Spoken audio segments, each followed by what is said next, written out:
You're about to learn Hebrew and you are looking for a Hebrew Bible. Which one should you select? Well, the original text of the Hebrew Bible is very different to the text tradition, if you like, that we have for Greek. You'll know that with Greek, we have literally thousands of Greek manuscripts dating from, late in the 1st century all the way through to, well after that when we had the printing press and so on. So we've got thousands of manuscripts that have been hand copied over the years that we can draw on. And part of the challenge of Greek text criticism is working out, well, which of these is the best edition that we should be using. But Hebrew is very different. In Hebrew, really, there is just primarily one text that's held to be the best text.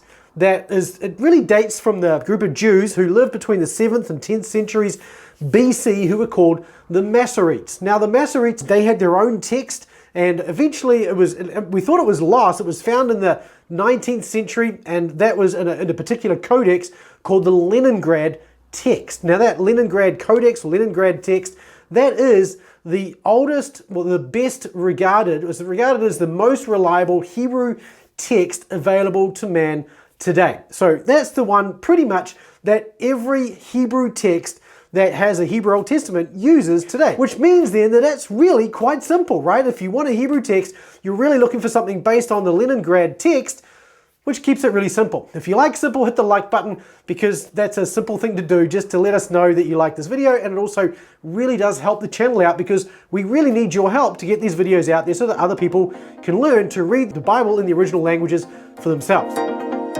Hey, I'm Darryl Burling, founder of Biblical Mastery Academy. We help people just like you learn the original languages so you can read and study the original text of the Bible for yourself in the original languages, going as deep as you want without any restriction on you. So if you're interested in joining that, you'll be looking for a Hebrew Bible. Well, which one should you select and why? Let me get into this today. One of the things we want to ask today is, what kind of Bible do you need if you're going to be learning Hebrew? And the reason I bring this up is because we're actually opening in Biblical Mastery Academy the Hebrew Mastery membership right now. In fact, if you're watching this within a day of this video going live, it's actually open to join now. And if you want to join, bma.to/join, and you can get into it and join as a foundation member, which is the lowest price we'll ever offer this membership for. So now that we've figured out that we want something based on the Leningrad text, that really brings us to the next question. Well, which format of the Leningrad text do we want? And there are really just two options that you have to choose from.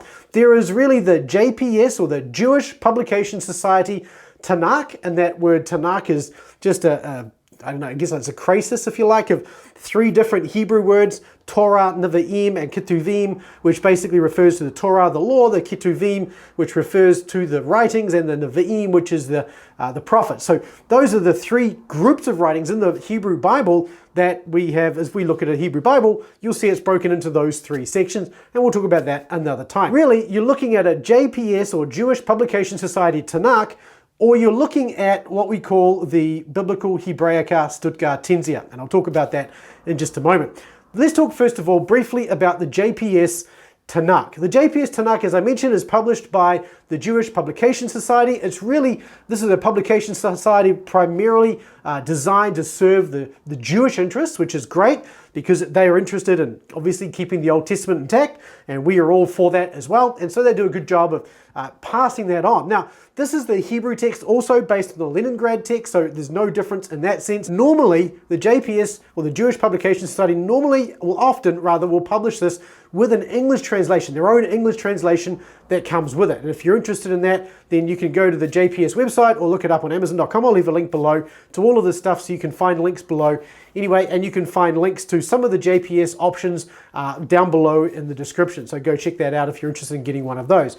So there's a variety of formats. There's large format, small format, tiny little 6-point text, all the way up to something a little bit more readable. These are probably the cheapest or lowest cost Hebrew Bibles you can get today. So that makes them kind of attractive, but that is not to say that these are cheap, because there is no such thing as a cheap Hebrew Old Testament, and it doesn't matter where you look, really. So the JPS Tanakh is a good text if you just want to go back to the Leningrad text and you want something readable.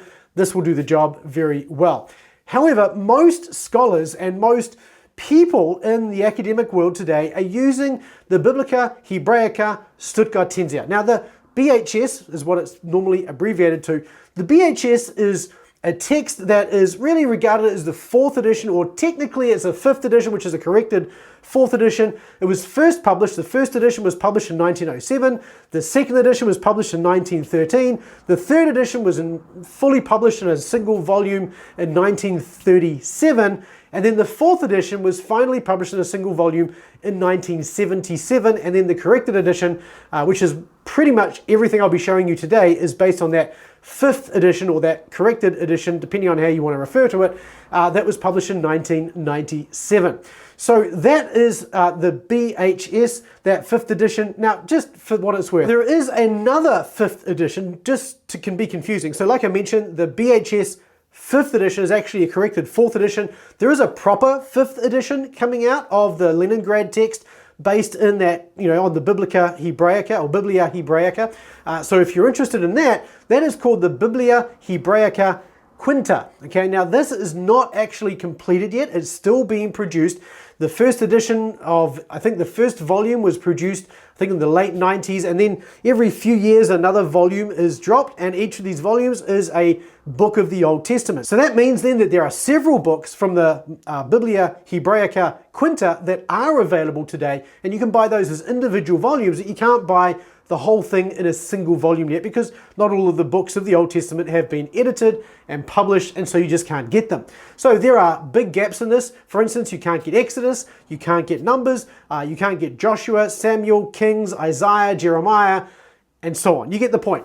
This is still under development, and it's likely to be under development for a number of decades still to come. But when it is done, that will become the definitive Hebrew Bible, well, Hebrew critical Bible at least, that pretty much will be widely used in the academic world. But for the moment, it's the 1997 5th edition, which is the 4th edition, which has been corrected, Biblia Hebraica Stuttgartensia. The BHS, I'm just going to refer to it as the BHS for short from this point on. That then brings us to the question of, well, what format do you want? If you're looking for a Hebrew Bible, what format do you want? And the BHS, the Biblia Hebraica Stuttgartensia, comes in a variety of different formats. You can get just a regular critical edition, which is about, I think from memory on Amazon, is about $70 odd. They're Hebrew only, so there's no New Testament in the BHS standalone text at all. It's just Hebrew, just the Old Testament. There's no pseudepigrapha, there's no apocrypha. It's really just the Hebrew Old Testament, and that's all. And remember, the Apocrypha was originally written in Greek, so you wouldn't expect to see it in the Hebrew Old Testament, okay? So there's a bunch of various editions, Hebrew only. Most of them are going to have the Masorah Parva. Now, the Masorah Parva is a group of textual notes that come with the Leningrad Codex that have all sorts of little bits and pieces of information, such as the number of words or letters in a particular book, little notes at the end of books that tell you little bits of information and so on. So the Masorah Parva is important if you're doing academic work, and you'll want to get a BHS that has the Masorah Parva if you're going to seminary or you're going to be doing some academic kind of work in the Hebrew Old Testament. The other thing is that most of the BHS editions are going to have an apparatus, which is your textual apparatus. This is the thing that's going to tell you the different editions of the text and how they differ from one another. Now, you might be wondering, if you're sharp, and you probably are, that if there's only one Leningrad Codex, then what are we comparing it to? Well, the answer to for the most part, is that you're comparing it really to other translations, older translations, such as the Septuagint, the Greek translation of the Old Testament, or the Syriac, or perhaps the Coptic translation of the Old Testament, which would predate the Leningrad Codex, but are actually themselves translations. So those are predominantly what you're going to find in the apparatus at the bottom of the page in BHS editions. And most critical editions are going to have the Masorah and the apparatus, as I mentioned. Now, this is actually not a full-on critical edition. This is actually a reader's edition. As you probably picked up here from this title, it says Reader's Edition. Now, this is a little different. Now, if you're going to be doing any academic work, like I said, you really wanted a BHS edition that's going to have the Masorah and the apparatus in it. If you don't care about that, then you can skip it. This, as a Reader's Edition, does not have that. If you look at the bottom of the page here, you'll see at the bottom of each page that instead what you have is you have the words that occur 70 times or less at the bottom of the page. And you'll also see a little bit of information there with regards to things like parsing and how conjugations are formed and that sort of thing. Some of those little notes are there for that as well. But this doesn't have the Masorah and this doesn't have the apparatus. So this is good as a reader's edition and pretty much not much else. Okay, so like I said, the words that occur 70 times or more at the bottom of the page. So that means you need to know all the words in the Hebrew Old Testament that occur 70 times or more, which is actually a reasonable number of words.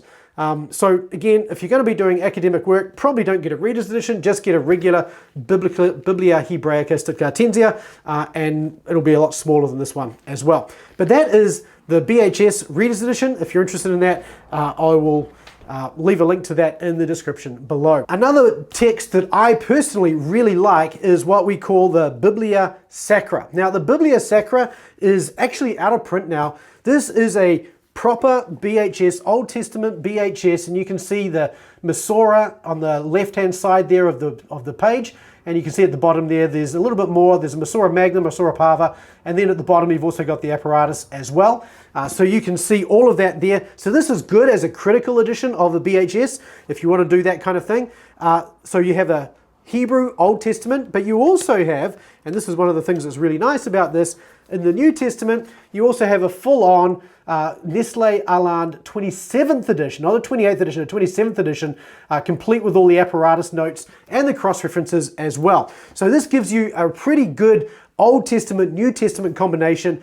The New Testament is the critical edition, 27th edition. It's a little dated now. There is a 28th edition out now. But again, the differences are not that significant, so it's not going to be a big deal. And it's really only with the critical, you're only going to find the odd text critical change here and there, mostly in the Catholic epistles. So it's not really going to be a big issue. And you've got a few little changes in the apparatus, but again, not very much. From the for the BHS, the Old Testament point of view, it's just a standard BHS, so it's got everything you need from an academic point of view. Like I said, this is now out of print. I got mine secondhand though, and I had it rebound, and I've been really, really happy with it. That means you can go and get extra ribbons and things like I did here. This is very portable. You can see how small it is. If you compare this to the Reader's Edition, the BHS Reader's Edition, it's quite a bit smaller, and also it's a little thinner as well, which makes this just that much more portable. A BHS, this huge BHS, it stays on my shelf. I never get it off my shelf.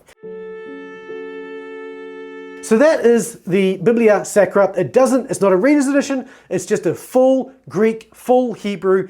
If you're going to be serious about Greek and Hebrew, that would be one to seriously consider if you can find a copy. There is another option to that, and I'll come back to that in just a minute. A third option that I want to put before you is the Zondervan Reader's Edition. Now this is, again, you can see I've had this rebound again. This is probably the most popular Hebrew-Greek Reader's Edition available on the market today. The leather cover that I got on this is probably the worst leather cover I have seen in any book ever, which is why I had mine recovered in a nice sort of soft calfskin leather, which I really like. Now this, like the Biblia Sacra, is got the Hebrew Old Testament and Greek New Testament. The Old Testament is largely just the BHS, as every Hebrew Bible is, and it has the words that occur 100 times or more at the bottom of the page. But the way these are laid out are not quite as clean as the way these are laid out when it comes to BHS. So you can see at the bottom there that they're basically just lined up in a row, and so when you're looking for words, you actually go down and you're sort of scrolling across trying to find that particular word. That can be quite hard, but then hey, if you're actually not wanting to do that very much, it can be a good incentive to not do that. The same goes for the New Testament as well. The New Testament text for this is a little different though. So with this text, they've started with, I think, a base critical text, but then they've made some modifications of their own. The text they're using here for the New Testament is actually the Greek text they used to translate the NIV Bible from. Now, that means to say that technically it's not a Nestle Aland, technically it's not really anything, it's its own thing, which means that it's going to have some variations here and there that are just going to be a little different. Again, not very much. There's just not that much difference between one Greek edition and another, but this one does have the odd little thing. It's like reading an SBL Greek New Testament. It's just going to have the odd thing here and there that you're going to look at that and go, huh, that's different. And particularly if you're reading with others, like we do in our text reading calls, then you're going to notice it. But if you're not reading with others and you're reading on your own, you probably won't even notice them, so it's probably not going to be a big deal.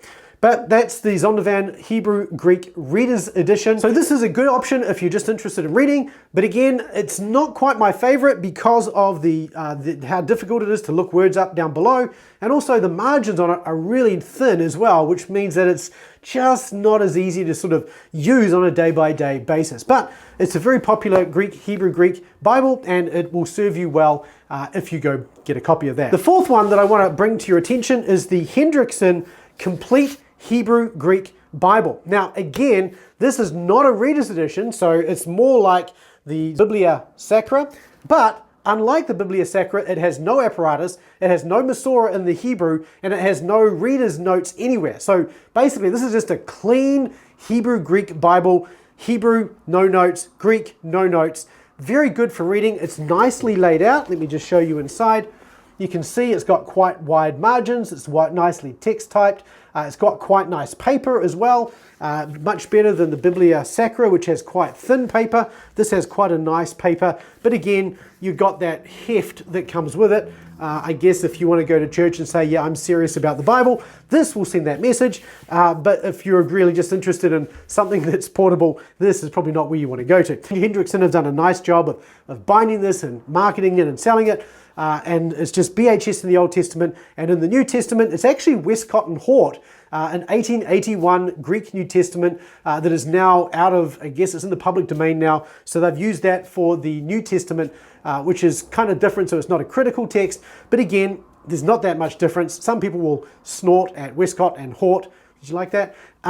But other people just won't. It just doesn't matter that much because there's just not that much difference between Westcott and Hort and Tregelles and the critical edition. There's just not that much difference, okay? This is nicely bound. Like I said, it's got nice margins, nice paper. This is a good option. But again, if you don't know all the words, then you might want to consider a reader's edition. So that's really, those are some of your key options that are available to you if you're looking for a Hebrew Greek Bible, and if you're looking for a Hebrew Bible in particular. My suggestion would be, if you're just learning Hebrew, get just a BHS on its own with the Masorah and the apparatus, because that way you can sort of work with any academic setting. Yes, it's going to be a bit more difficult to look words up, but there are lexicons around that are canonically driven that you can actually look up. I'm in, 1 Samuel 3 verse 4, and I'm looking up a word, so you can turn to your lexicon, 1 Samuel 3, 4, and here's all the words. So you can find lexicons like that, and those can be quite helpful for getting through something like that as well. So that is an option. If you are just looking to read and you want a reader's edition, then the Zondervan or perhaps the BHS would be a good choice for that. Otherwise, if you just want something that's got the best of everything, I really like the Biblia Sacra. That is my favorite of all of these, and that's the one I tend to use the most, and it's also the most portable. So with that, I'd love to hear from you. What do you use? If you got one of these Bibles, and if so, which one do you like? And which one do you use the most? Leave a note in the comment section below. I look forward to hearing from you there. It's all tipping over here. The question comes down to, do you need the Masorah and apparatus? Do you need a reader's edition? Or do you just want to work with the Greek directly? Leave a comment in the comment section. I'd love to hear which one of these are you going to get. Don't forget, if you are interested in learning Hebrew, to go to bma.to/join. Hope you're able to join us for that there as well. And we look forward to seeing you in the next video. Until then, keep taking small, consistent steps toward mastery. I'll see you there.